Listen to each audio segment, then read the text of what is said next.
3, 2, 1, and we're back. It's January the 17th, and this is our Sunday podcast, Tim and Juli Harris Real Estate Coaching Radio on Sunday. On Sunday, it's a different theme. And That's Juli, right. And Juli has a friendly warning for all of you, especially first-time listeners to our Sunday show. Yes, friendly warning, not our normal weekly show. During the week, we bring you all kinds of real estate coaching topics, things to help you out with your business. And hopefully we do on this Sunday show as well. But this is more of, let's just say, fun for us, variety show, interesting things, sometimes real estate, sometimes not, that are just interesting to us to expand our minds and hopefully expand yours right along with us. Yep, and so what we do, and Juli and I do this intentionally, and I'll tell you the reason we do this is, first of all, because we like to keep ourselves intellectually curious. We like to be learners about just everything. We don't, whatever the topic is, Juli and I want to research it and understand it. And we do that just to make it so that we're never becoming complacent in our ability to learn new things. It's fascinating. The older we get, well, you know, it can happen with young people too, but mostly the older you get, the more you start having a closed mind. You just constantly are thinking and reading everything, you know, the same thing over and over and over again. It's like, perpetual Groundhog Day. And when you start allowing that type of, deterioration of your ability to think cognitively about a bunch of different topics, then you actually lose your edge. You get a little dumb, daft. And a lot of people, or at least, medical professionals will advise that they think Alzheimer's can be triggered more readily for people that aren't constantly keeping their minds sharp. So there you go. Lots of other reasons, but the main one is because Juli and I like to compete to find the craziest stories to try to shock each other, but also try to shock you. And I have to say, Juli's been at this over time, and I think she thinks she won today, so we're going to find out. It's entirely possible. So that is what we do today. We're going to share with you headlines that she and I grabbed that we thought you guys would like, and at the same time, we're entertaining us. Yes, and in no particular order or relationship to each story. So don't try and follow a storyline here. No, and it's virtually nothing to do with real estate. We do that intentionally, again, because we're trying to take a sidestep from the normal patterns of thinking. Hopefully all of you guys can appreciate that. But at the very least, I think some of these shows, especially if you're a little off your rocker, like my lovely wife and I are, you will appreciate these topics. And the first story is one that Mrs. Harris has discovered, which I have to say is absolutely bizarre. Yes. Okay. So the headline is "Why Dippin' Dots." Hold on a second. Yes? So I changed your mic, so you don't need to have it so close. Okay. And you don't need to talk so loud. No, you can have it right here. Just you don't need to project so much. Gotcha. Yeah. So why Dippin' Dots might have a place in the COVID-19 vaccine distribution plan. I've never had Dippin' Dots before, but I've seen them around, like ice cream carts and stuff. It's like frozen pelleted ice cream. Oh, got it. Sounds good. And it comes in all kinds of colors, and lucky for us, Zoe doesn't know about it yet. So the brand operates a line of ultra-cold freezers that could keep the Pfizer-BioNTech vaccine at the appropriate temperature. So here's why that's important. The coronavirus vaccines are on their way, but the biotech vaccine, so far the only option that has been approved in the United States, has to be stored at negative 94 degrees Fahrenheit. That's pretty darn cold. That's got to feel good when they're injecting into you. Right. That's an incredibly cold temperature, even for vaccines, and has led to concerns that even as the vaccine is distributed, many places may not have the facilities to actually store it. So a potential answer, first reported by PopSci, comes from an unlikely source, Dippin' Dots, because that company manufactures the pelletized ice cream that operates freezers that get as cold as minus 122 degrees Fahrenheit. Probably not what Dippin' Dots had in mind when they were describing themselves as the ice cream of the future. So the gist of it is basically, and I did hear about this, and they're fearful that the vaccine, I actually remember, what was it, last Sunday or the Sunday before that? Mm-hmm. They were fearful that the vaccine itself, even when distributed, even when put into people's bodies, was going to be ineffective because of the fact that it was kept at room temperature or whatever. It wasn't actually. The storage is the problem. The storage is the problem. Yep. And so now you're also hearing things come out that some people are getting the vaccine and then they're still getting coronavirus. Mm-hmm. Which is fascinating because it must have been probably because the vaccine itself wasn't deteriorating. Right. So it's kind of an interesting story. Yes. But you know what? Also a story of versatility for Dippin' Dots, and like maybe you end up doing something that you never cooked up when you were creating that business. Just flexibility. But you know what? I can do better than that story. All right, lay it on me. All right, so is this one yours, this next one? I think so. All right, well, we'll let you... Well, it's okay. Like I said, no particular order. You can do this one, too, and because this one's good, because I have an Elon Musk story, too. Okay. Elon Musk is definitely the modern-day Iron Man meets Da Vinci. Definitely. Meets, I don't even know what. I'm not sure. But I'll tell you my story, though. I'll just summarize it into this one. Yeah. Hold on. Let me close this window. He is now officially the world's richest man. I read that. I can't remember who he surpassed, but it was somebody. Jeff Bezos. Was it Bezos? Yeah. So he is worth 100, and I'll just read the headlines when we get to that article, but the gist of it is now he's the world's richest man, and it's kind of funny when you think about the amount of wealth that he's accumulated in a relatively short period of time. Like, I'll get to it, but just in last 12 months, it's 162 billion. It's something just insane. But anyway, read this one. This one's a good story. Yes. Okay. So SpaceX is preparing to launch the latest prototype of its Starship spacecraft, a system that could one day carry humans to Mars. The new prototype is called serial number 9, or SN9, and is set to rocket tens of thousands of feet in the air. Then it belly flops towards the ground, refires its engines to flip upright, and then land. Hold on. Who even hooks that up? No, but hold on. So this is the thing that he's expecting. Am I reading this right? Yeah. All right. So I'm not getting in that. No. That's what I'm saying. No, so that's for him.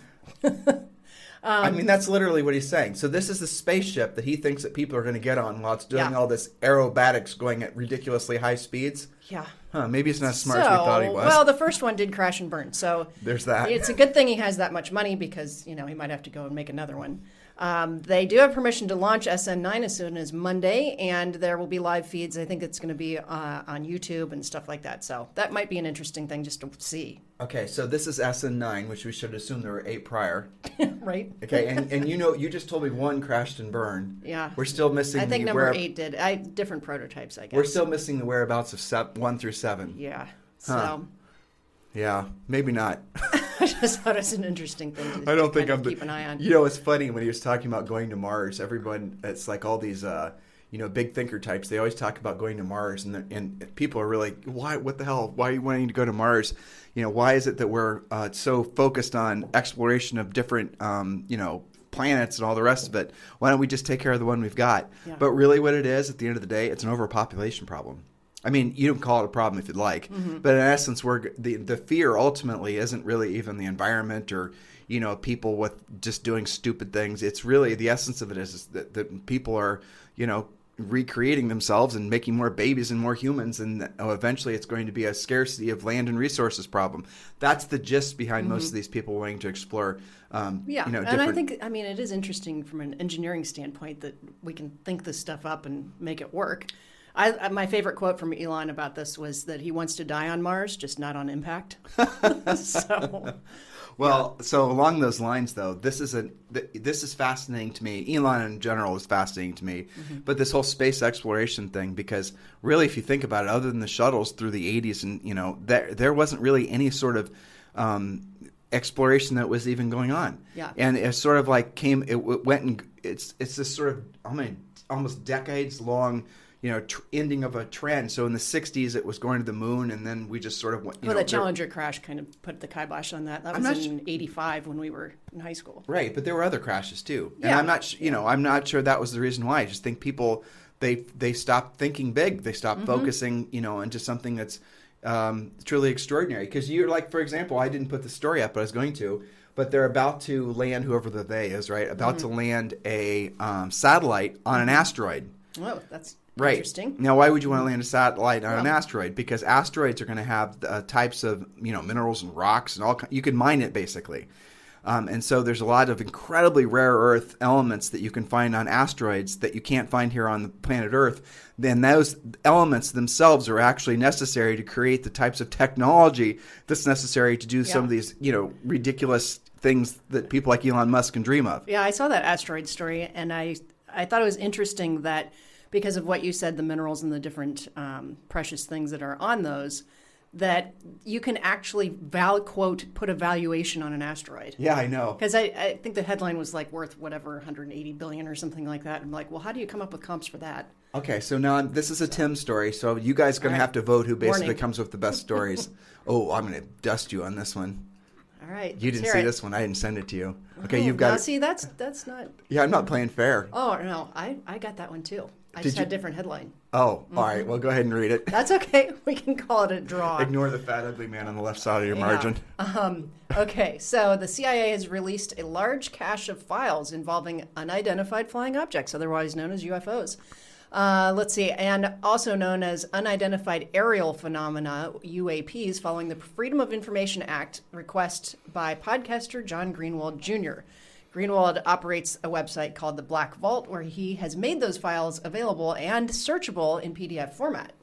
That's interesting. There's so much blacked out on these files. So I don't know what you can garner from it. Or exactly what's searchable, considering they're all basically blacked out. But that's interesting. If you go in to read about this, though, I think it's only declassified since the 80s, so it doesn't have like some of the Roswell information. Right. So well, keep reading. But it's a bucket of it. The release comes less than 6 months before the government's official UFO report, which was inserted into the COVID-19 omnibus bill. What? Like how? Okay, I'm really going to find it there. Hold on. Did it really say that? Okay, so the government's official UFO report was inserted into the COVID-19 omnibus bill.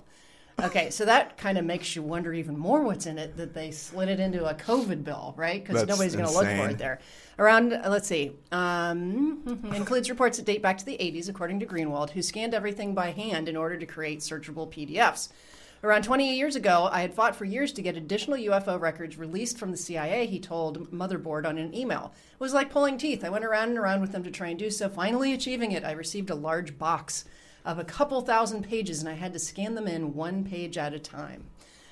So the CIA has made it incredibly difficult to use their records in a reasonable manner, and that's why he's trying to searchize it, I guess. So there you go. Speaking of which, UFO sightings in New York City have increased by 31% over 2019. We can only imagine that this is because people are stuck at home looking at the sky. Nothing else to do. So, all right, so here's another one I found. Let me find it. Now, this one is good.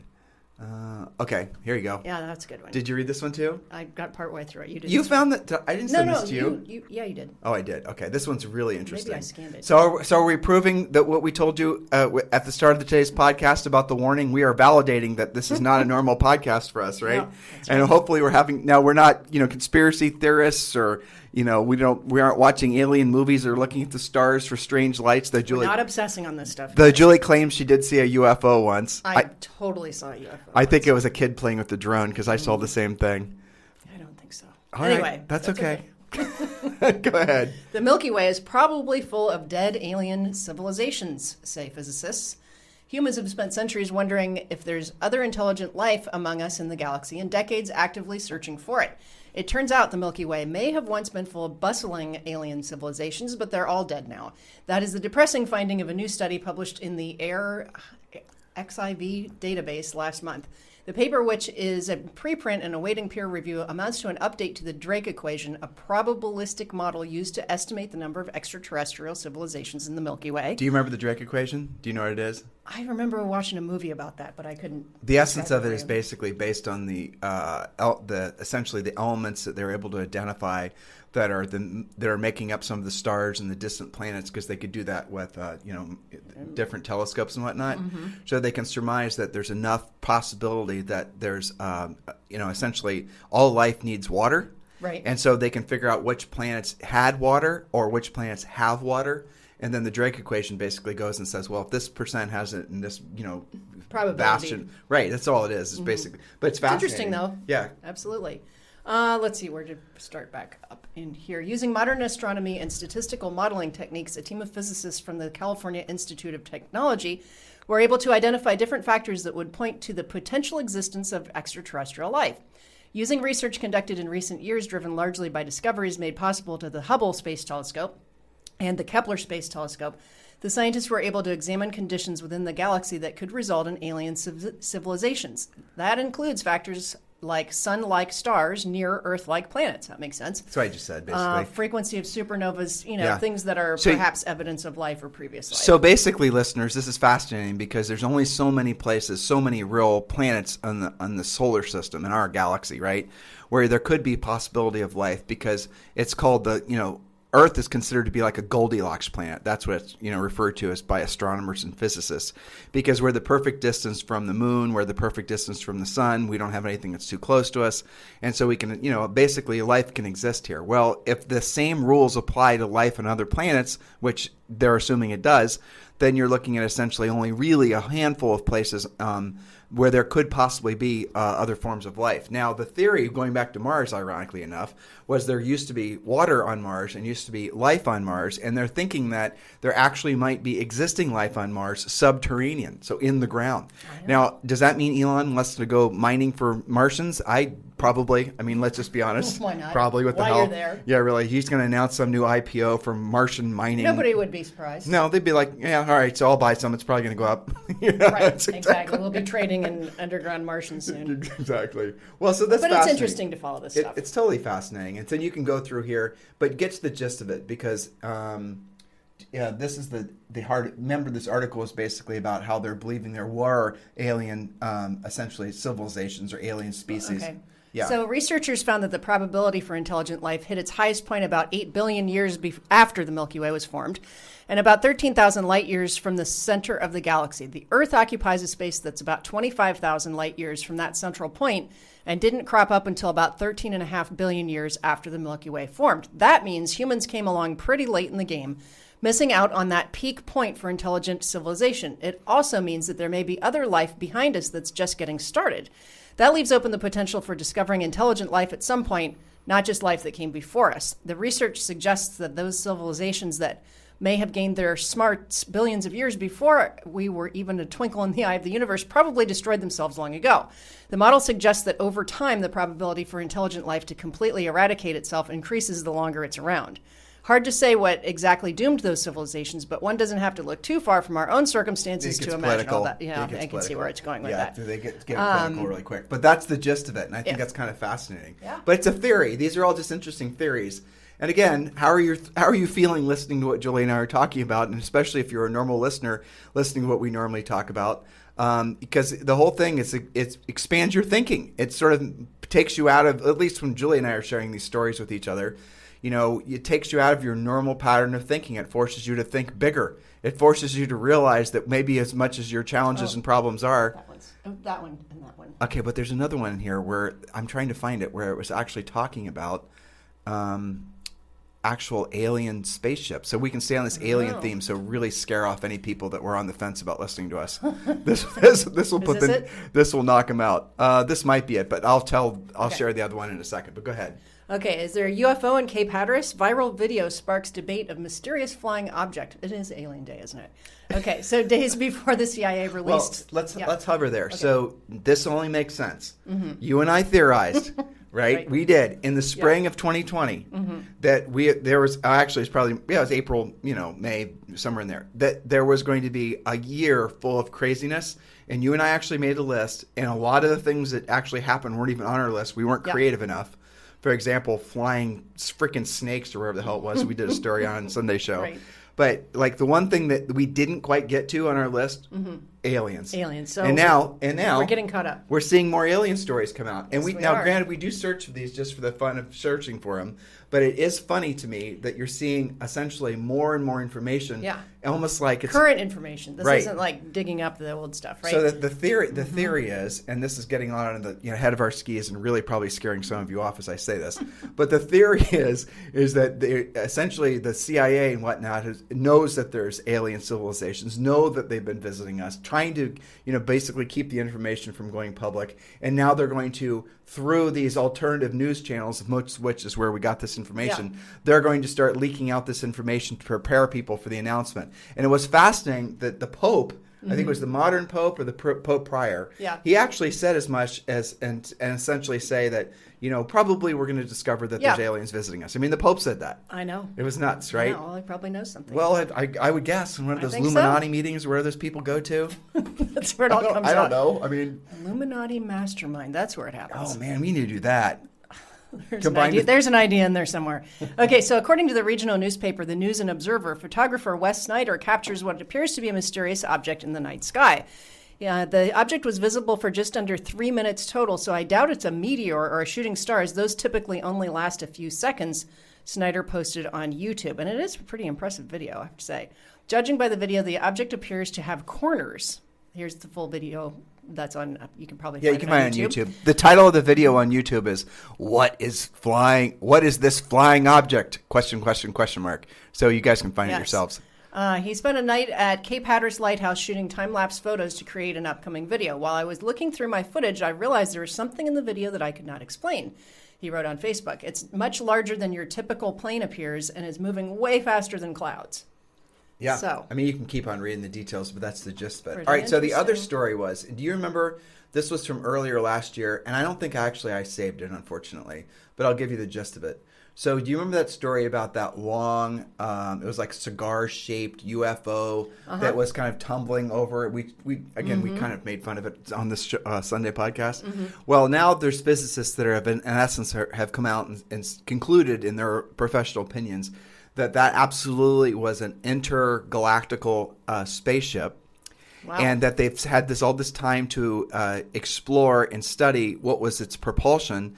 And even though the initial thought was it was somehow being like propelled by like freaking a release of just some sort of an inert gas or something, that they've since studied it and realized that the gas was only being released as almost like basically it was being released to keep their propulsion going. It wasn't just being released randomly. Mm-hmm. So like if you imagine if you have a balloon and an air in a balloon or whatever, and you let off the balloon, that it just flops around all over the place. Well, imagine if you let the air out of the balloon, and the balloon only just basically let the air out when it was trying to basically go in a particular direction. So that's what they essentially discovered with this, UFO. And the other crazy thing about that is they're now able, through the different satellites that they got from imagery they got from different countries, not just Hubble, they're actually able to see that it came in from another galaxy. It went around, took a trip around the sun, and then it left. Crazy. Yeah, I was wondering where it is now. Yeah, it left, split, went down. No. I just figured it out. What? Elon Musk. Elon is behind this. Elon did it. There it is. Yes. Well, I'm going to give a little real estate story to this because I would call this in news of aspirational pricing and price reductions. We have LA's famed Alwood estate sold for almost $100 million less than it was once asking. Now, this is a pretty cool house. We honestly do not have a price change script that would help with that one. No, I'm out. Once one of the highest priced homes on the market with a whopping $180 million asking price. The LA mega mansion, known as Alwood, has sold for a heavily discounted $88 million. So from $180 to $88, that's a pretty significant price reduction. I wonder how many times that puppy expired. No, I was just thinking the buyer still thinks he got a deal because he got $100 million off. I know, right? He probably forgot that he paid still almost $100 million. Yeah. So, but anyway. Let's see. Dubbed the crown jewel of Holmby Hills, the sale price is some $92 million less than the estate was shopped around for when it emerged on the market in 2017. Has 10 private acres on 3 lots. It's the largest compound in Holmby Hills, according to the listing with Tomer Friedman of, So my thought on this was homes that, that was 2017. This sold right before Christmas 2020. Yeah. So for those of you who are thinking about expired hunting, yes, stuff does actually end up selling sometimes for a lot less price.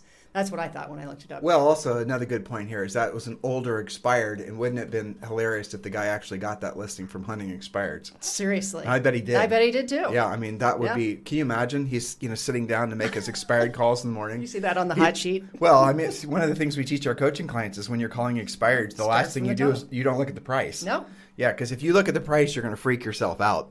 You look for motivation. And clearly that, So when you're calling on the list for expireds, you don't just hunt and peck the ones that are closest to you or the price ranges that are most familiar. You just start from the top and you call all the way down. And it's the same script and same process every time you make a contact. And so when you're talking to, you might be very well setting an appointment with a, $88 million house and not even realize until the appointment's set. And then the next call you're going to make, you're going to be setting an appointment with a $400,000 house. Same script, same system, same everything. So it's kind of fascinating. I bet you that is how that listing was obtained. And your job's the same every time. Accomplish what the seller needs. So I thought that was interesting. Let's see. As a result of COVID, people are building these decked out sheds. Essentially, they really shouldn't be called sheds at a certain point, but there's quite a few companies that are arising to make like home office space or additional structures in your backyard. It gives some examples of anywhere between like 50 and 100,000 if you've got air conditioning and you've got your electric setup. There's something called Kit House. Kit House, Kithaus, that starts at $45,000. You add heating and air conditioning for $5,000. You can landscape it up, security cameras. and end up, the story was that this person that did that, she made it into a house. She had been paying $4,500 a month in a lease and ended up creating this as her alternative house. Yeah, but here's kind of interesting. Here's the flip side to these little cottage deals. Because I researched this before, and we've written articles on our main website, timandjulieharris.com, about these. I think innovatively they're amazing. Yeah. And a lot of times these get delivered basically as kits, and you have and they're usually based in steel and whatnot.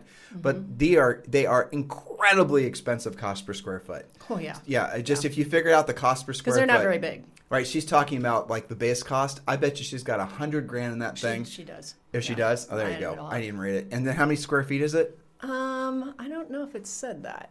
Yeah, I'm sure. But it can't be much. And then she thinks, and she says, I'm reading in this article that she thinks it increased her appraisal value by $100,000. No way. No way. So. How are you going to get an appraiser to increase the value of your property just because you basically have a shed on it? I know. And are people getting real permits to stock that? Now, in their I'm backyard? asking you that from this is with I have 3 broker's licenses and whatnot. So you explain to me how that would increase the appraisal by $100,000. I don't think so. How's that would even happen? I mean, I think you could probably jimmy with some cost per square foot and call it a 4th bedroom instead of a 3-bedroom. It's not attached, though. You'd really have to work it because it's essentially an outbuilding. And outbuildings aren't valued, obviously, the same as a regular house. And many of these places, and I'll tell you what many of these guys are doing, and it's crafty, is they never actually... It's not on a foundation. Not on a foundation, because if it's not on a foundation, if it's seen as a, essentially a mobile thing, like a mobile house, or it's like Julie said, it's not on a foundation, then it doesn't have to be... The tax assessor can't consider the square footage for assessing your property tax value. That's what a lot of these are. As far as functionality goes, I think it's good. But as far as like adding to your property value, no. If there's no foundation, that's not going to fly. But I will say though, on another it's crafty, note, though. The architectural design elements of some of these little mobile shed deals is fascinating, and there's been a lot of really innovative architecture that's come out, just mostly from Europe, frankly. And if you go back just the simple fact that essentially the housing migration trends are pushing people further and further away from the central, the big cities and whatnot, and connectivity. Like I was having a conversation. This is something we've talked about on our podcast a million times. And now it seems like everywhere I turn, people are talking about this. But the Elon Musk, here we go, talking about Elon Musk again, is that, the satellite Starlink that he's launching, that he, bought into that company and they're covering the earth. Well, what I didn't know is so you and I are about to sign up for pretty much the best internet connection we can get on in Puerto Rico on this island, right? And if I remember correctly, it's like 20 megabytes up or 20 megabits. I don't remember. I'm not that technical.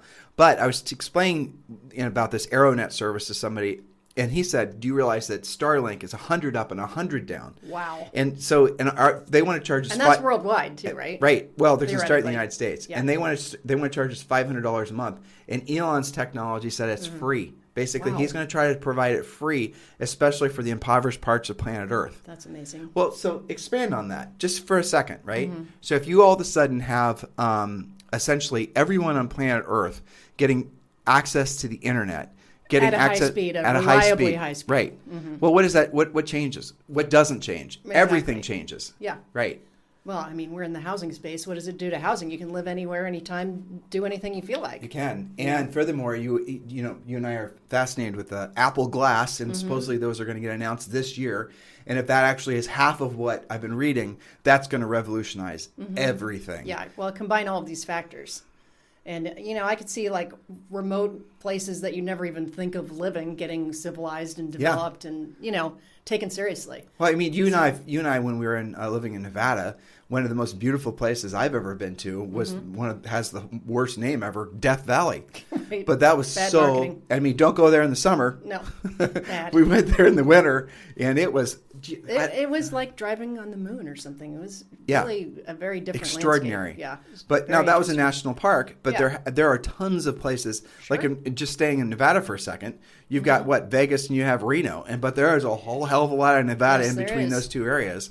So what if all of a sudden you could start dropping these little houses on there, you could start creating essentially, it's amazing. Especially as it becomes more affordable. I mean, there's a lot of different options for that. Let's stay on that. So we were talking earlier about the fear of overpopulation because and that's one of the reasons, that people are wanting to explore Mars amongst other places. Well, what if the reality of it is the cure for overpopulation is essentially already in place with the things that we've been talking about on our podcast on Sunday? Sure. Increased connectivity, essentially the expectation for essentially not having to be tied to a physical location for work anymore. You call it whatever you want to. All these technologies combined with, the people accepting, like you went through and we talked about in this podcast. You were struggling with the idea of Zoe being homeschooled. You thought somehow that was less than. Now you're kind of moving past it. Yeah, well, as it got better, I think everybody would agree that the first month or two of the online school was kind of a mess. But who knew?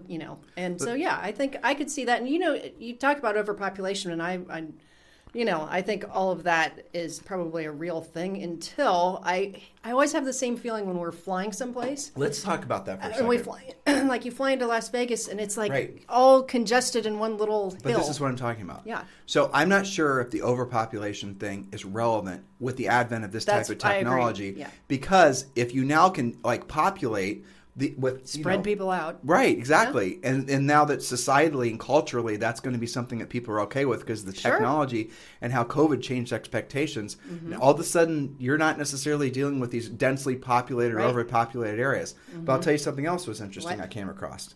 So everyone is basically banking on ICE cars coming to an end, right? Internal combustion engines. And the smart money seems to be on electric propulsion, right? And then hydrogen also.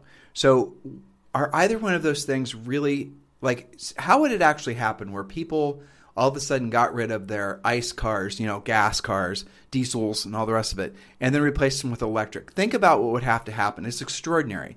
That could take, the government in certain countries are trying to be, draconian about it, right? And making it so that like in England, London, you can't go in if, you charge all kinds of extra taxes if you're not driving an EV. And different countries have made it, like California, for example, are making it so they're going to outlaw internally combustion engines. And they're all placing their bets on, and let's just say for the sake of not politicizing anything that Julie and I ever do, because we don't, let's just say it's for sound reasons with regards to, the economy or I said economy subconsciously, but the environment, but it really is economically driven too. Okay, now here's what happened. Porsche bought into a company that makes alternative fuel that will work in internal combustion engines, that the output, in other words, the exhaust is water, hydrogen, basically. So you have a technology that's proven that can be pumped through the existing gas pumps in the existing cars, and there's no downside. Like if you have is it methanol? What's corn? What do they put in gas? Ethanol? Ethanol, yeah, thank you. Not methanol. Methanol is what comes out of the back of a pig. So it's methane, but yes, close enough. Farts, basically. Frenchy stuff. Right, exactly. Right. So ethanol, right. So the ethanol is made from corn, but the problem is that your ethanol can screw up an internal combustion engine, right? Basically, it causes it not to work as efficiently, but it screws up the insides of the engine. I'm a car nerd, so I know these stupid things. But what this new alternative fuel does is it doesn't have any of the side effects of ethanol. And the exhaust vapor, in essence, has no negative ramifications to the environment. And it can run in cars that are on the road, and it can actually basically use the existing systems that are in place with all the gas stations and everything else, and the refineries and whatnot. Well, because whenever people get going on the whole electric car thing and having to convert, my thought is always, okay, if your motivation is environmental, what's going to happen to all the gas-powered cars? We're just going to have a big recycling bin for that? And where are those going to deteriorate? But you're saying... But what you're saying is that the way... Well, not me, Porsche. But they figured out a way to not have to do that and to use the existing infrastructure. And they originally, basically, their PR anyway was saying they're trying to make it so that people with classic Porsches can keep their cars on the road and they're going to be able to supply fuel and whatever. Well, but really what they're trying to do is fly under the radar of the people that were, going to the church of electric vehicles, and now essentially what Porsche has done with this other company is they're now introducing this fuel. Essentially, they want to manufacture it. I guess that's essentially that's the next big hurdles. They want to be able to make this fuel because right now it's more expensive per gallon than just dinosaur juice. Right. So they want to make this stuff so they can obviously be competitive with normal fuel costs. But when that happens, okay, let's just say within the 5 years or less that happens, you're going to go to your local gas station here in Puerto Rico. Hopefully they have gas. Sometimes they don't. Like, This is what would true. you say, 50% of the time? Yeah, maybe 30% of the time. Juli was pumping gas. She's got a Range Rover. And the guy from the gas station comes out and says to her she doesn't want to put that stuff in her car because basically the gas that she was about to pump was evidently the bottom of the barrel. Yeah. And when it's at the bottom of the barrel and the gas tank that's in the ground that provides the pumps, you're just basically pumping garbage that's, floated to the bottom. Anyway, that's a side story. Well, I told him that, my car could eat junk food now and then. So, Well, but that but- was nice that Yeah. it does happen though. But seriously, with regards to this alternative Yeah. fuel, so if all of a sudden it's not even all of a sudden. If people start becoming aware of what we just talked about, they're not necessarily going to think that they have no alternative but to, buy an electric car. And so Porsche, here's the fascinating thing. Something like, I forget what percent of their sales, it was over 60% of their cars are EVs, Already. I already. didn't know that. It's electric vehicles and hybrids. It's both. So, but they're creating this concurrent technology that will essentially make it so the EVs. Now, could we have a world where we have both? Yeah, but isn't that We fascinating? do now. I mean, with the gas and the we electric. do. So, Oh, sure. yeah, very interesting though. Another cool thing to watch. So, what do you think? But honestly, if you had it, would I like you? it better. Yeah, me too. I would. And you get to keep your classic cars, as they said. Well, the range anxiety thing is the ultimate. Yes. That's the thing that I'm never. And that's gonna- real. It That's is real, especially when you live in Puerto Rico. Well, and even people that spend 2 hours on the freeway in California in a traffic jam, they've got to be freaking out about that stuff. Well, now you take it back to know. our prior story. We were talking about people living more remote places Sure. where there probably are gas stations along the way where they're not going to But be EV. probably not EV. Right, Yeah. exactly. So I want to then- go to the story about there's one about dinosaurs and one about Caligula, just to keep it weird. Caligula. Yes, Really? this Oh, one is right that here. This This one? is very interesting. Oh boy, she And said then very the dinosaur interesting. one. Well, to me, okay. Get ready for Nerd Fest. Nerd Okay. Fest 2021, brought to you Well, by Julie Harris. That's right. Go up to the headline so I can. All right, it does look cool. Okay, so Caligula's gardens, long hidden beneath an Italian apartment building, go on view. The infamous Roman emperor's extravagant tastes included opulent marble and exotic animals. Look at how intricate this.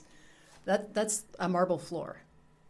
Yeah, that's nuts. But scan down because I'm going to tell you how Don't old you this think is. that's amazing? Okay, yeah. That's Okay, lots to so talk by on the that. time of his assassination in 41 AD, the Roman Emperor Caligula was infamous for his violent streak and extravagant amusements, including a huge compound featuring a bathhouse adorned with precious colored marble and space for exotic animals. Now reports Franz Lids for New York Times, the remains of his pleasure garden, known as Horti Lamiani, are set to go on public display beneath the streets of Rome. Italy's Ministry of Cultural Heritage, Cultural Activities and Tourism plans to open the subterranean gallery dubbed the Nymphaeum Museum of Piazza Vittorio this spring. Visitors will be able to see a section of the Imperial Garden complete with artifacts including a marble staircase and elaborate frescoes. The ruins tell extraordinary stories, starting with the animals. It's not hard to imagine the animals, some caged and some running wild in this enchanted setting. Archaeologists began excavating in 2006. Digging beneath the crumbling 19th century buildings, they found a wealth of jewelry, coins, and pottery, as well as seeds from imported Asian plants like citron and apricot, plus the bones of peacocks, lions, and bears. So this story goes on to talk about when they discover stuff like this, sometimes it changes the outlook of history on a figure like this. We'll talk about it. This is So, interesting. You got my you piqued my interest, lady. Okay, You let's you may have won the story worse for today. All right. Per Philip Willen of the London Times, wealthy Roman senator Lucius Aelius Lamia commissioned the construction of the estate's main house and gardens. He originally bequeathed the property to then Emperor Tiberius. Caligula inherited it when he assumed power in 37 AD. Okay, Sarah Lorenzi tells the Times that the site contains some of classical Rome's most remarkable artifacts, including rooms in which marble surfaces were inlaid with carved pieces of different colors. The walls were really painted in marble. Caligula, originally known as Gaius Julius Caesar Germanicus, was born in 12 AD. His father was the famous Roman general Germanicus. Troops at the army post where the young Gaius grew up gave him the nickname Caligula, which meant the little boot, a reference to the child-sized military sandal boots he wore, according to History.com. Declared emperor at age 24, Caligula started suffering from a severe illness just 7 months into his reign. Some observers and historians say the bout of ill health contributed to erratic and cruel behavior. In 38 AD, he executed Navius Sutorius Macro. How are you getting all these names right? That's all language thing. Oh my gosh. Prefect of the Praetorian Guard who had helped him become emperor. That's according to Encyclopedia Britannica. But Caligula was known for extravagant spending, including the construction of a 2-mile-long floating bridge. He's said to have forced senators to run for miles in front of his chariot and carried on affairs with his allies' wives. It's worth noting, however, that much of what modern scholars know about the emperor was written by historians who disliked him and may have distorted the record. As researchers at Encyclopedia Britannica point out, contrary to a popular story, Caligula probably never intended to appoint his pampered horse Incitatus as consul. In 41, the revered emperor was stabbed to death in a conspiracy organized by members of the Praetorian Guard, the Senate, and the Equestrian Order. It goes on to say the Roman historian claimed that Caligula's ghost remained behind to haunt the gardens. Still, they remained in use until 235 AD. By the 4th century, the gardens were abandoned and were not discovered until 1874. That's insane. Isn't that crazy? So I follow stories that are related to... Today, the property belongs to pension management company NPAM, which paid $3.5 million for the architect. Yeah. There you go. But I love these stories of, they're excavating something, and mostly this happens in Europe, but they find all kinds of interesting stuff. And I want to go to the dinosaur story, too, because that's really amazing. But let's not skip off that, because a lot of these guys haven't traveled to Europe. Yeah. When you're in England, to use that as an example, and you bought a nice little house in a nice little village in a nice little English countryside, and you're digging a hole to plant your whatever you're planting, your tea and crumpets or whatever. I know you don't plant tea and crumpets. I'm just trying to make you laugh, listeners. And you discover, and it's not unusual for you to discover, that underneath your property is the remains of another house. It's not, you guys think that they dig up graveyards. They don't. Europe, largely, Italy in particular, was built on top of civilization. So when you go, I remember the first time Julie and I went to, was it Rome? I think it was Rome where you can most appreciate this. Right. You can actually walk past and you can, guys, imagine a layer cake, okay? Mm-hmm. And so imagine, looking at a massive layer cake, and you kind of walk down some steps, and you can see history right in front of you. It's amazing. And you'll see this bottom area of this layer cake, and maybe that was civilization for, who knows how many years. And then the next one, and then the next one, and then the next one. Mm-hmm. It was extraordinary, because what they do in Europe is they just will... They build on top of. They build on top of. They're not because, again, land scarcity, especially in Rome. Well, there's another reason for this, too, is because so much of their architecture was built out of marble. Yeah.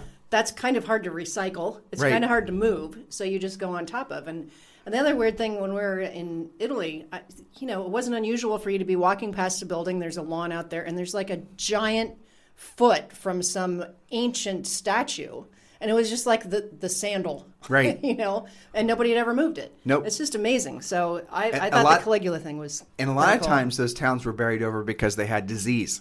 Or there was other things that happened. Again... They find a lot of Roman soldier graveyard type of things. Where, they all died in that battle and, were just buried until excavated. Graveyards are understandable to discover because, especially up there from, But the thing that is fascinating is in how routinely not so much maybe in the last 20 years, but certainly prior to that, how they are on a regular basis. We're discovering, this like this, for this example. Architecture, I try to follow stuff where it was some kind of historical, I love the architecture where they found a staircase. They found an entire room. It's pretty amazing. Well, when you and I were growing up in Ohio, there were Indian burial grounds. Yeah.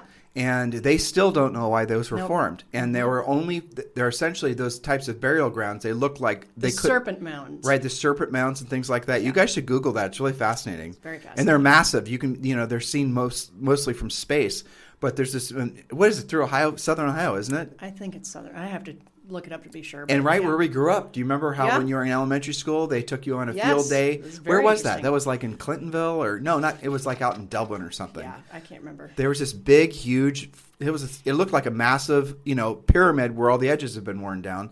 And it went back to, they don't even know what Indians, Native Americans built it. They have no idea. And the belief is that the modern, for example, in Ohio, what were the dominant tribes there? Do you remember?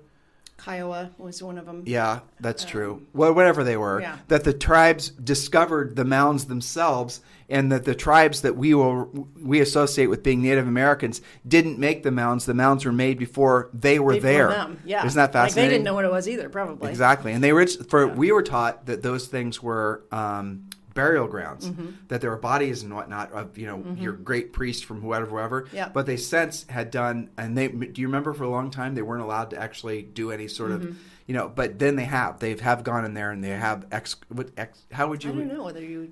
They have, and they have discovered archaeological. nothing. They I have know. So they're just kind of like sculpted earth, essentially. Yeah. So, okay. So when I say, for our next story, when I say imagine a dinosaur, don't you? I mean, yes, we have cartoon dinosaurs and stuff like that, but have you ever seen one in a museum that wasn't just bones? This is amazing. I can't even believe what I'm seeing. Unbelievable. You definitely beat me today. I mean, this damn go thing's up to got the hair on headline. it. Yes. It has a beard. Okay, so recently discovered dinosaur mummy is so well preserved it has the skin and guts attached. And if you see a picture of this thing, it's incredible. Okay, so let me read a little bit about this. Scientists are hailing it as the best preserved dinosaur specimen ever discovered. That's why you can't see its bones, because they remain covered by intact skin and armor. And I looked at this for like a solid 5 minutes thinking, like, part of me didn't really, it's not that I doubt that dinosaurs existed, but until you see something like this, it puts a whole other perspective on it, right? Yeah, like, I'll tell you what the perspective is for when I'm seeing this. Run like hell. Yeah, run, exactly. Okay, so found accidentally by miners in Canada, this fossilized nodosaur is more than 110 million years old, yet patterns are still visible on the skin. So you guys can imagine kind of like a ginormous crocodile sort of look. According to the Royal Tyrrell Museum of Paleontology in Alberta, Canada, which recently unveiled the find, the dinosaur is so well preserved that instead of a fossil, we could safely call it a dinosaur mummy. You guys got to Google this story. I'll give you keywords. Recently discovered dinosaur mummy. Just Google those keywords. You've got to see these pictures. Yes. Do this on your phone right now while Julie's reading this to you, because you will not believe it. It doesn't even look real, like Julie said. The researchers examining the find were astounded at its nearly unprecedented level of preservation. The creature's skin, armor, and even some of its guts were intact, something they'd never seen before. Quote, "You don't need to use much imagination to reconstruct it. If you just squint your eyes a bit, you could almost believe it was sleeping." That's how good the discovery is. Previously, only nodosaur skeletons have been discovered, which look like this. You guys will see it when you look it up. This dinosaur was built like a tank, a member of a newly discovered species called a nodosaur, perhaps. It was an enormous four-legged herbivore. Protected by a spiky plated armor, it weighed about 3,000 pounds. To give you an idea of how intact the mummified nodosaur is, it still weighs 2,500 pounds. Although how the dinosaur mummy could remain so intact for so long remains somewhat of a mystery, researchers suggest that the nodosaur might have been swept away by a flooded river and carried out to sea, where it eventually sank to the ocean floor. As millions of years passed, minerals could have settled on the dinosaur's armor and skin and might help explain why the creature was preserved in such a lifelike form. They've named it Borealepata Mark Michelli in honor of the Royal Tyrrell Museum technician Mark Mitchell, who spent over 7,000 hours carefully unearthing the fossil from its rocky grave. But how lifelike is the specimen really? Well, apparently the preservation was so good that researchers was able to tell the dinosaur's skin color by using mass spectrometry techniques to detect the actual pigments. This way they found out the nodosaur's coloring was a dark reddish brown on top of the body and lighter on the underside. Since this dinosaur was an herbivore, its skin color must have played a role in protecting it from the enormous carnivores present at the time. And the fact that we're talking about a massive, heavily armored dinosaur illustrates just how dangerous the predators would have been. Let's stop for a second.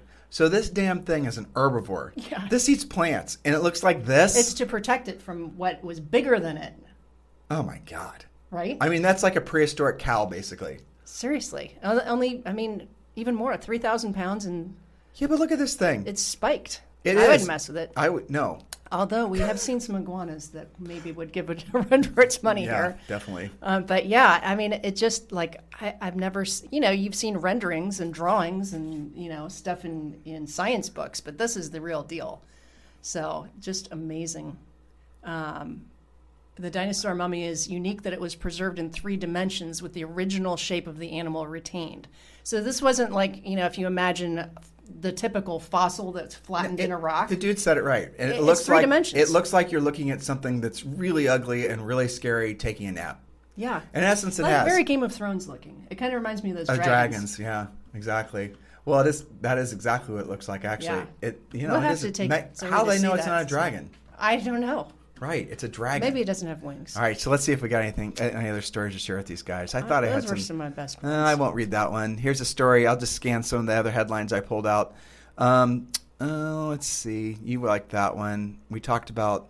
Oh, here's an interesting... I'll just read the headline. Bill Gates becomes America's largest farmland owner. That was kind of fascinating. Wow. So he's bought more farmland. It is, that's kind of fascinating over It is time. interesting. Land itself, raw land, has been one of the greatest places to retain wealth. And I don't know if listeners, you ever thought about this. Like Julie and I were scanning through the MLS and looking around Tennessee and North Carolina because we're fascinated with that area of the country. And I came across a property that was 700 acres. And I sent it to Julie, and of course her first question was, what the hell do we do with 700 acres? Right. But here's the thing. When you own a ton of acreage, let's say the acreage ends up costing you, I'm just going to pick out an arbitrary number, $500 an acre, right? It's not unusual for land to inflate by even $100 an acre. It's no big deal. No one's going to blink. It went from 500 an acre to 600 an acre, or it goes from 1,000 to 1,100. Nobody cares, right? But if you have enough acreage, you're making money pretty much, you definitely are making money from the inflation, the appreciation of the land. So when you see somebody like Bill Gates, who owns inevitably, I'm guessing, tens of millions of acres, it's an easy move for him because he has a monopoly on some of this farmland.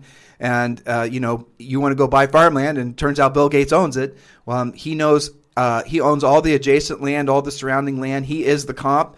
And if he decides that all of his land is worth twice as much as what it was worth before, and you want to buy farmland, what are you going to do? And so what does someone like Bill Gates do? And this is what's happened historically, going all the way back to feudal times and all the rest of it, is they don't ever sell it. They lease it. And this is the kind of an interesting little thing that's happening right now. You have these sort of modern American oligarchs that are starting to gobble up the very things that people need to make food. But before him, Ranchland, I think he's still the largest shareholder or owner of it is Ted Turner. Yeah. But for a long time, while we were growing up, the person who owned the most residential real estate in the world was the Queen. Yes, and I believe the monarchy still owns a ton. I yeah. know a lot of downtown London is still monarch-owned. Yeah, well, so... Down to the point where they have to use a specific color of white to paint it, which also happens to be owned, that paint is also owned by royalty, I believe, or that company is. We went on a tour in London, this is a long time ago, and you do, when you're in downtown London, you pass just miles and miles and miles of these, white townhomes. They're not really white, they're a little off-white. And that, what Julie just said, you don't own them. They're owned by the Queen, in essence. And she also owns the only company that makes the paint that's the only accepted paint color for on the buildings. And so, that's called making money coming and going. Yeah. Still. Yeah, still. Yeah. That is kind of fascinating. But the biggest owner of residential property in the world now is BlackRock. Oh, that makes Hedge sense. fund, yeah. Okay, so we're going to end with this story, I think. I thought you'd kind of find this one fascinating. The title is a big mistake triggered the 50-year-old gates of hell blaze. Have you ever heard this one before? I haven't. Oh, good. I finally found one you hadn't read. Yes. Okay, this is the first time I've read this, so good. It might be a little clunky. Quote, "You're only human" is a phrase used to excuse all manner of sins, but some human errors carry greater, longer-lasting consequences than others. In the 70s, one such miscalculation tested the weight-bearing capacity of an oil mine, which later turned out to be a large pocket of natural gas. Oops. Yeah. Having put an immense rig on top of this pocket, the engineers scarpered as a huge crater filled with natural gas formed. Fearful of how the gas might affect neighboring wildlife and communities, a quick fix was settled on. This was to light a fire that would burn off the gas in a matter of weeks. There's no way a fire... 50 years on. There's no way a fire is going to adversely affect neighboring communities and wildlife. No. That's how different people are in the 70s. They're probably standing around thinking about a way to take care of the problem of the excess gas while, smoking their cigarettes. Yeah. Brilliant. Yeah. Brilliant. Oh, you know what? Let's just light a fire. Oh, my gosh. Okay, the story begins in the heart of Turkmenistan's Karakum Desert, which was part of the Soviet Union back in 1971. I guarantee you we have listeners there. We think we do. The Soviets were in pursuit of oil fields, and having detected what they believed to be a bountiful source in the desert, they mounted a rigging station, including a sizable and heavy drill. Once the drilling began, it became quickly apparent that they had misjudged the nature of the beast. Instead of drilling into oil, they had set up a hefty operation above an enormous pocket of natural gas. The rig soon collapsed, creating an enormous hole, which is known as the Darvaza crater. Darvaza was 230 feet across and 66 feet deep, and its collapse led to the domino effect that saw craters collapsing across the landscape. With each new crater came more natural gas, which is mostly made up of methane. This presented a big problem, as methane has an unfortunate habit of soaking up all the available oxygen in the air. Fearing for the lives of local communities and wildlife, the scientists did what so many have done when faced with a problem and tried setting it on fire. Was that the old school plugging and replugging? Like I said, man, that was the way you did it. There was a method to the madness, as it was expected that burning off the natural gas would just take a few weeks, and then the air quality of the Karakum Desert would continue as normal. Herein lay the next folly, as it was revealed that this was a gross miscalculation and the flames continue to this day. The flames haven't stopped burning since they were first lit a half-century ago, and scientists still aren't sure how long they'll continue to burn. Popularly known as the Gates of Hell, the Darvaza crater and its flaming neighbors attract hundreds of tourists like moths to a literal flame. I have no idea. That was good writing. Sure it was, but I have no idea why you'd want to go see that. I was thinking as I read that, that's not on my bucket list. I mean, look at that. The that. picture's enough for me. Yeah, well, look at this. This is a YouTube video. Check this out. We're going to play this video, and we'll tell you guys what we're seeing. So it's a video of a drone flying over what looks like a crater, really. A crater, yeah. And you're seeing inside this crater, it looks like it's on the surface of a different planet. But you're seeing, and there's a dude standing there looking down the crater. Not a very smart dude, I right, don't think. No. And it's just this crater that's completely full of fire. And that's at night. Isn't that incredible? That's just crazy looking. And yeah, so, that was kind of an oops, wasn't it? But just think about it. There's a constant stream of fuel that's going to keep that crater lit forever, because it's coming from the earth. You'd think that somebody would figure out how to harness that as energy for something, because it's obviously self-sustaining. Well, yeah, but they're unintentionally. Someone's harvesting it for the sake of basically selling people into going and seeing a big crater full of fire. That's how they're harvesting it. Okay, this is another little story. We all gotten through a lot of stories. This is our record but I guess I'm still feeling competitive with you for stories. It's okay. Because you definitely kicked my ass this week. All right, but this is kind of a fascinating one. It's a great story. This is about, you think this is a great story? It goes to our house. We can round the bend with. Oh, I see. Is that what we're doing? Okay, good. Yeah. Rich Canadians are flying to Florida in private jets to get vaccinated. Boy. Is that ever a salacious, totally salacious class, warfare type titles? And this is from Vice, and in the the image that they're showing at the article, it's of course inside of a private jet. Bastards. Those bastard Canadians in their private jets trying to get vaccinated for COVID. Brother, rich Canadian snowbirds, people who evade cold winters by living part-time in warmer climates. They're evading cold winters in their private jets. Yeah, are flying to Florida to get the COVID-19 vaccine. Some even chartering private jets as Canada's vaccine campaign continues its slow and confusing rollout. In Florida, everyone over the age of 65, including people without U.S. citizenship, are able to schedule vaccine appointments at no cost. Vaccine demand is so high in Florida that it's difficult to secure a spot. CTV News spoke with a couple who paid to get on a private flight, which can cost $2,500 to $4,000. Why are we talking about the stupid planes? I know. Yeah, I take it back. I don't like this story. Because of how it's written. But yeah. Instead of waiting here in Canada for God knows how long, I can go down to Florida and get vaccinated, 65-year-old Ontarian said to the Post. Lerner and his wife, also 65, are considering traveling to their gated community. Anyway, so let's stop reading it. This is the problem. This is some politicized. I was looking forward to it being about somebody being entrepreneurial, but I didn't read far enough to see how political it was. Exactly, but isn't that gross how they slipped that garbage in? And I don't know. I think sometimes people read that they are just absorbing the subconscious. Salacious. Right, they're being manipulated into thinking that somehow. Oh, look, here's the thing: if you're 65 years old and you're in Canada and you're worried about getting the coronavirus and you might have health reasons that is a real concern, and you can get it a hell of a lot faster in Florida than you can in Canada. Don't you think you should get the hell out no matter how you're going to get there? Yeah. How is that a thing that people don't want to really talk about? I mean, that doesn't even make sense. I know. Was this your story? Yes. That was a version of your story. Oh, well, we better not go back to the UFOs because, I think my favorite story, I look for, what's the real theme? I liked your mistake of the fire, the fiery crater, and how some mistakes live on a lot more than others. But I thought that the dinosaur thing was just like, I can't stop looking at that thing. I want to get some videos, and I thought that was pretty And fascinating. scare Zoe with it? Yeah, I mean, it's so, I don't know, it's crazy. So there we have it. And we did warn you, anybody who's made it to the end of the podcast with us. It's Sunday. Hasn't bailed. We just do on Sunday. It's mostly variety. for ourselves. Yeah. Variety show. Well, there it is. So, guys, hopefully you're using some of this to expand your own thinking, and we're entertaining you and maybe keeping you company as you're going through, doing yet another BPO or getting ready for another open house or whatnot. I'll tell you something else, guys. I've been really, really fascinated with, and I give you this suggestion. You can hear it because I'm stammering.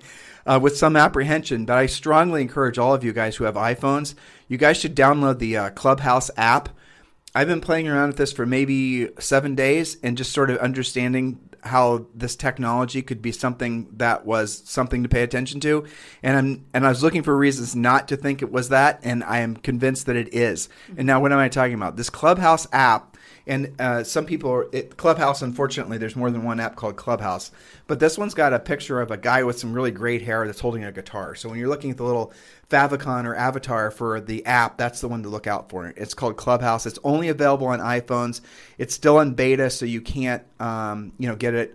You have to be invited. But here's what matters.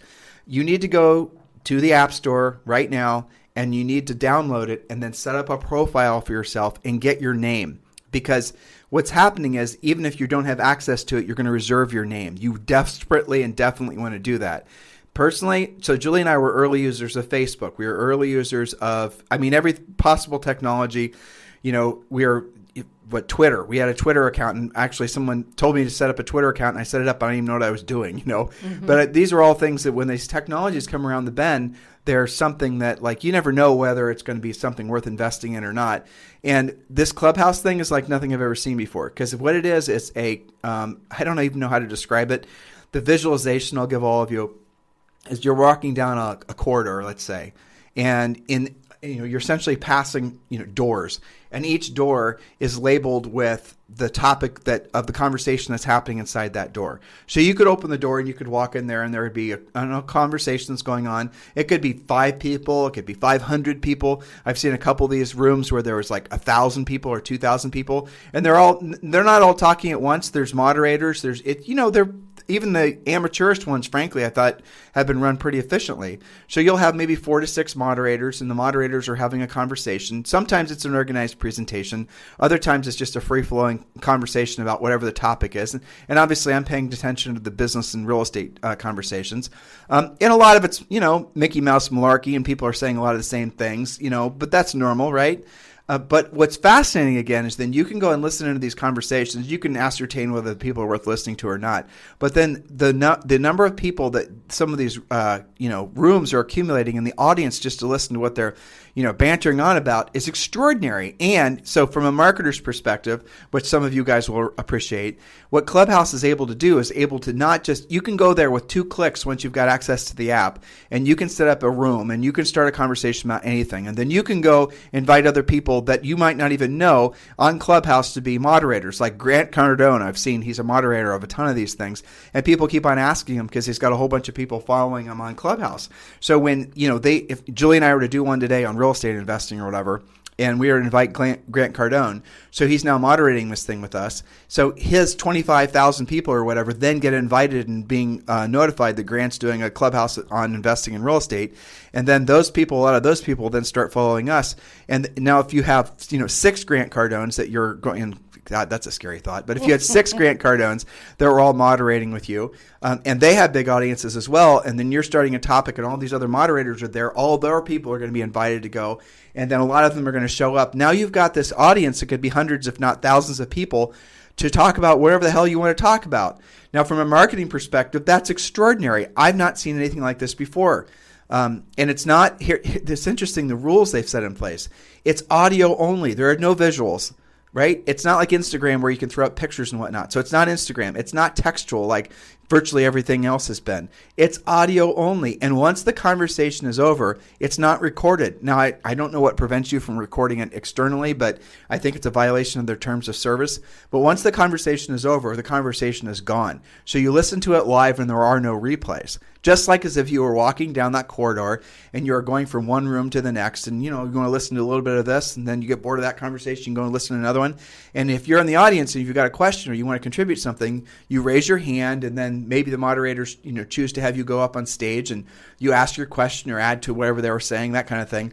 And some of the things I'll tell you what I find fascinating is that the nature of how people are communicating and relating to each other is for me, it's incredibly encouraging. Especially, look, entrepreneurs, no matter what kind of business you're in, you're all kind of breathing the same rare air. You're a little bit nuts, right? I mean, you have to be. And so and that's what Clubhouse seems to be attracting. A majority of them are sort of business users or people that are wanting to own businesses, and tons of real estate people too. But when you're in conversation, like I keep on getting invited to moderate different things about startups and just things that, I could talk about, but they're not necessarily my wheelhouse. But when you're in these rooms listening to these people, they're so collaborative, and there's nobody, I have not stumbled across one where anybody was being political. I have not stumbled across one where they're just complete strangers that are being collaborative, talking about really obtuse topics as relates to the topics I'm interested in. I've not experienced something like that, especially in a social networking, media type format where people seem to always be looking for little ways to jab and trigger each other.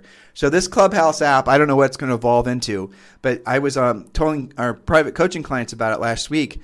And from a agent's perspective, if I put my agent hat back on again, and I'm thinking about how can I go and market, or how can I start communicating or using this app to communicate with people in my community for the sake of giving them real estate information, and maybe the law of reciprocity will spin around and they'll want to do business with me, right? Build relationships with them.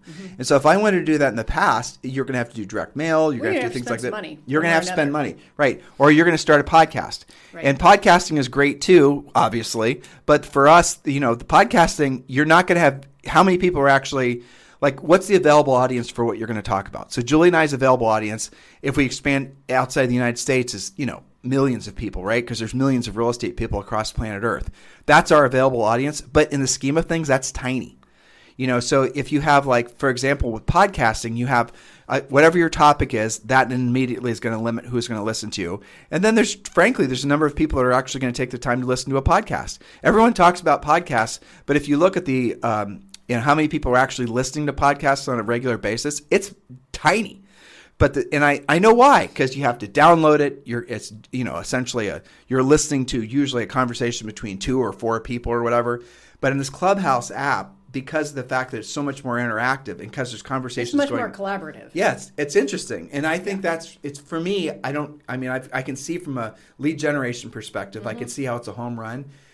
But if I were selling if you and I were still selling real estate in New Albany, Ohio, for example, I absolutely would start probably 3 times a week, an informal conversation. I'll tell you what I talk about: new listings. Yeah, that's all I talk about. I talk about new listings and what's sold. How hot would that be? Yeah, I just talk. That's all I would do. Yep. And I'd let everybody know that we were on this Clubhouse app. But Clubhouse, what it does is when you're writing your profile, you put in what you're interested, all the normal profile things, and then its little AI, search bots will then say, well, Julie said she's interested in French Bulldogs, New Albany Country Club, blah, blah, blah, blah.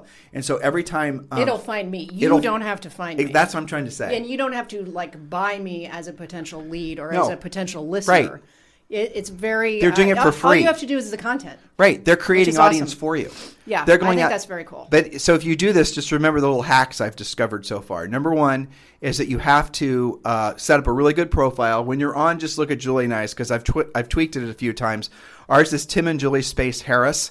So just go and find our profile and copy it, because the profile is what essentially the keywords you put in your profile is how they identify you to be participate in other people's rooms.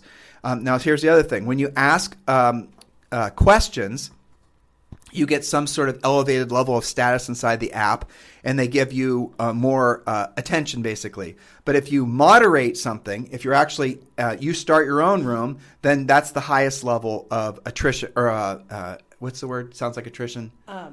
not appreciation, but recognition. Whatever it is. It's not that word. Association. Yeah, whatever. Well, I think the point you're trying to make, first, make sure your profile rocks. Yeah. And that you've done some detail on it. Reserve your name. Reserve your name. And participate, because the more you participate, the better it works. You get participation stickers, basically. Yes. And then if you're on there and you're talking about your local real estate market, and you're then participating in other people's rooms and maybe asked to moderate from time to time, then what happens is when you pop on there, the app seems to recognize the fact that you are a high impact user or influencer, using the modern terminology, and then they will then more proactively go out there and try to get more people to pay attention to whatever the heck you're talking about. That's truly badass. Yes. I mean, right now, like for our cool. podcast, I have to expect people to discover it on one of the billions at Spotify, iTunes, or whatever. We promote the podcast. Yep. People, word of mouth through the podcast. But really, at the end of the day, we're stuck with whatever iTunes decides to do, as far as like if iTunes will, Tim and Juli had a bunch of downloads, and then all of a sudden they're going to put us higher up on list, and we'll get a whole bunch more downloads. And then 2 days later, we don't get a whole bunch more downloads. The whole podcasting thing is a closed system that's basically controlled by Apple. Yeah. And you're always basically going to, if you want to expand your podcasting listenership, at the end of the day, you have to spend money to get more people to want to listen to you. And if you expect just to do it organically, you're only going to get your audience to a certain size. Not true with how this technology seems to be evolved. And I find that incredibly interesting. Yeah. Talk about check it out. high impact, but here's the disadvantage a lot of these guys are going to have. And this is kind of funny to think about. But being able to say something that is coherent, that delivers value, is a lost art. And a lot of people who've only learned how to talk in like little Twitter bursts, right? Or, they don't know how to disseminate information that other people are going to put value on. So you're really going to have to read more, by the way. That's the hack for that. Or listen to this weird Sunday podcast. I read an article that colleges are starting to have classes in conversation because kids have grown up on, snippets, essentially. Right. Yeah. And this is good, though. But this goes back to another theory that you and I had 2 years ago. And I'll tell you what triggered this in my mind when I started thinking about this, is that everything seems to be going to audio. And, I think it's safe to say that I think everything's going to move past textual to audio. And you can see how that's going to work when you look at all these home devices like Siri and like all these other things where you're going to speak to it and the thing's constantly listening to you. Yes. Right? And so if you think, okay, well, if that's the way it's really going to be, like if I say, hey, Siri, turn the air conditioning up, or hey, Siri, this, that, or the other thing. You guys know how to use it. You've seen it before. Well, that's being integrated into your car. That's being integrated into your new Apple Glass. So everything's going to be through your voice.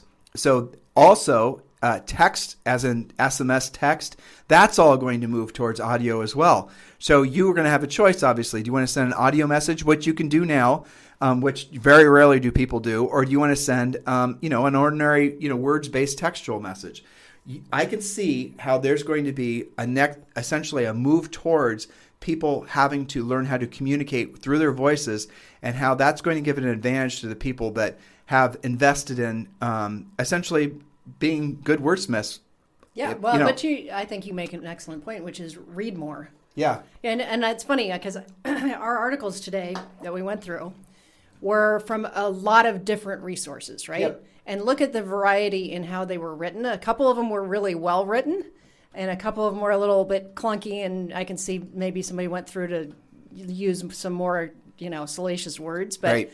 But the more you read, the more you'll kind of filter through some of that, and you'll gravitate towards certain resources that are really working for your brain, I think. And if you're just reading the same stuff all the time, your brain, you actually stop reading the words. You just basically glaze over them. It's and you're like not a billboard that you're not even really absorbing it, right? So if you're finding you're kind of attracted to the same sort of, audio or whatever that you're consuming on a regular basis, you really do maybe need to, give yourself a break from all that and do what Juli and I are doing. Start looking for stories that are completely bizarre to you. When we set up Google Alerts, by the way, is how we find most of these.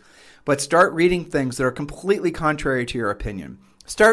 Avoid politics, guys, because let's just be honest, we all need a long period of no politics. Yeah. But other things that are going to why do you think the way you think? So what are the things you absolutely know are true?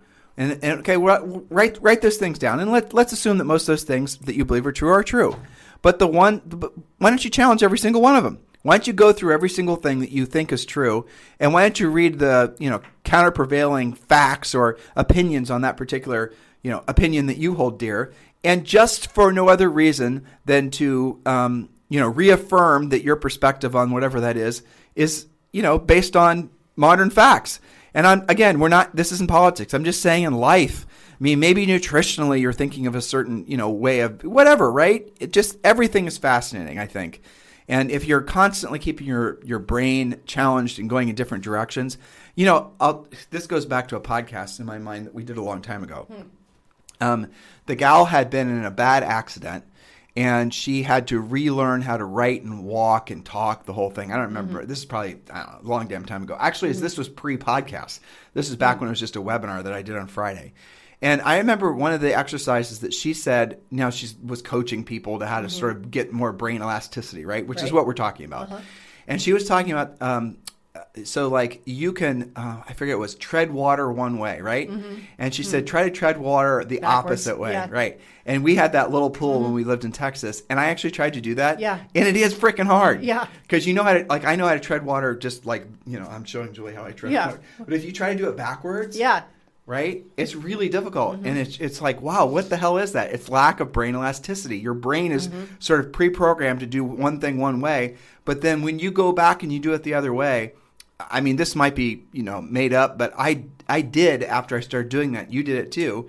When we'd swim, it was a lap pool basically. When we'd swim afterwards and you do these different exercises that she suggested, you do feel mentally a little bit more awake. Yeah. Isn't that fascinating? Well, with this whole homeschool thing, you read a lot of different things. And one of the things is if you supposedly, I think they've studied this because this came from Scholastic, supposedly if your child reads even 10 minutes a day, just a little book, a chapter in a book, 10 minutes a day consistently, that for their entire life, they will be programmed to perform at a 90th percentile like basically in everything that they try to pursue, just because they read consistently, that's like a key thing. And they also say reading every day will keep Alzheimer's away and, keep your brain flossed. It's all these practical reasons why you want to read every day. But I think the real reason you need to keep your brain elastic isn't just the things we talked about, but it's also because you feel much more alive and connected, and you're much less likely to be easily manipulated. That's true. You're much less likely to fall prey to all these fear mongers that are everywhere in the world right now. You're going to be able to always have... Well, because you have a different perspective. You'll have a much broader outlook and be less susceptible to, tiny thinking. Well, like classic, the reason you went to college, and you and I are, 50, so maybe it isn't this reason anymore. But I remember very distinctly that, the reason we were told you go to college when we were kids, and a lot of you guys are basically the same age as us, is because it's going to help you to think more dynamically about more topics. And when we were in college, that definitely was true. I mean, depending on what path you pursued. I'm not sure if that's true anymore. I don't know. Yeah. I don't know. But, fortunately, you have a lot more ways to educate yourself, whether you're in college or not now, because back in our day, Pluto was still a planet, and, we didn't have the internet. Can't believe you said and that. And the MLS wasn't online. But, you can find all these resources. Now, that's mostly good, sometimes bad. Because Did you really just say back in our day when Pluto was a planet? It's true. You're going to have people right now. They're Googling it right now. No, well, I know, but they're gonna basically go after you now because they still believe Pluto's a planet and it's a thing. You're going to get a hashtag. The Pluto Preservation Society. You're definitely going to get hashtag. It's okay. Julie Harris that doesn't believe Pluto's a planet, not Tim Harris. Yeah. Should I get your opinion on flat Earth? No. That's for next Sunday? Definitely next Sunday. So the challenge is on for new information for next Sunday. Yeah. So you guys share your wacky and bizarre stories. Yeah, you can send it to us. We love seeing. I have coaching clients send stuff to us in chat all the time. So, it's always interesting. The weirder, the better. That's really our challenge. Weird to all but of you. True. It has to be, well, not true-ish. True. True-ish. True-ish. Yes. Yeah. I mean, I don't think anything we read to them today was true. It was all true-ish. True-ish, yes. Good. All right, so you guys have on that note, we'll see you next week. And remember, back to normal scheduled real estate coaching radio content and programming tomorrow. Today, Sunday, is just it's Julie and I intentionally defragged from the previous week, and we have these types of conversations. We did this way before we started doing the Sunday podcast. We usually would go on long walks and whatnot. We just talk about different things, because when you're forced to think about something that you don't normally think about, what happens is you create more brain elasticity, but also maybe the things that you had labeled as problems you sort of solve because you're able to approach it with a different perspective mentally and emotionally even. So do consider this, guys, especially because this year is going to create, I think, and we've talked about this a billion times in our podcast. Go back and listen to past shows. We are definitely in the real estate industry. We're going to see probably the greatest real estate boom of I don't even know how long, guys, maybe ever. And all the things right now, unless there's some dramatic changes in interest rates or, all these other things, it's at this point, demographics, interest rates, attitudes and mindsets about real estate, everything is creating winds at our back. Mm-hmm. We look for intentionally reasons to believe and not be optimistic about, or look for any headwinds to the real estate markets. And we'll tell you guys, we tell you urgently. I looked today before the show through, different real estate headlines and news. I didn't find nothing negative. Yeah. And we other than scarcity of listings, but that's not the same as housing crash. Right. I mean, I've read. Someone asked my opinion on basically when there's going to be an influx of inventory, when there'll be more inventory, and the answer is probably not for a long damn time. And even when it comes, let's say new construction, all the new construction is going to be built using inflated building supplies, which means new construction houses. If you want to, essentially know where the price increases are going to be, it's going to be new construction because wood and everything else is going through the roof as far as inflation. It's going inflating in cost, and that's going to do nothing but make resale houses go up in value as well. That's the cycle we're in. And at the same time, you have millennials and all the Generation Zs and even our Generation X and baby boomers, and that's just in the United States. Yeah. Now, similar patterns are going on all over the planet Earth and China and all these other things. And so everything on planet Earth is supporting a robust housing market for at least the next 3 to 5 years. So make sure you've got your head straight, you're doing the right things to put yourself in a position to help as many people as you possibly can and make as much money as you can, because this is what it feels like to be in the right place at the right time. Now, do take the right actions. Do consider listening to our past podcasts. Please do consider subscribing to our podcast on iTunes and give us a great 5-star review, though I'm sure somebody right now is firing off a review saying, all they talk about is aliens. We did warn you. Yeah, we did. This is Sunday. This is our day off, so there it is. You guys have a fantastic day. We'll talk with you on the show tomorrow. This podcast is a part of the C-Suite Radio Network. For more top business podcasts, visit c-suiteradio.com.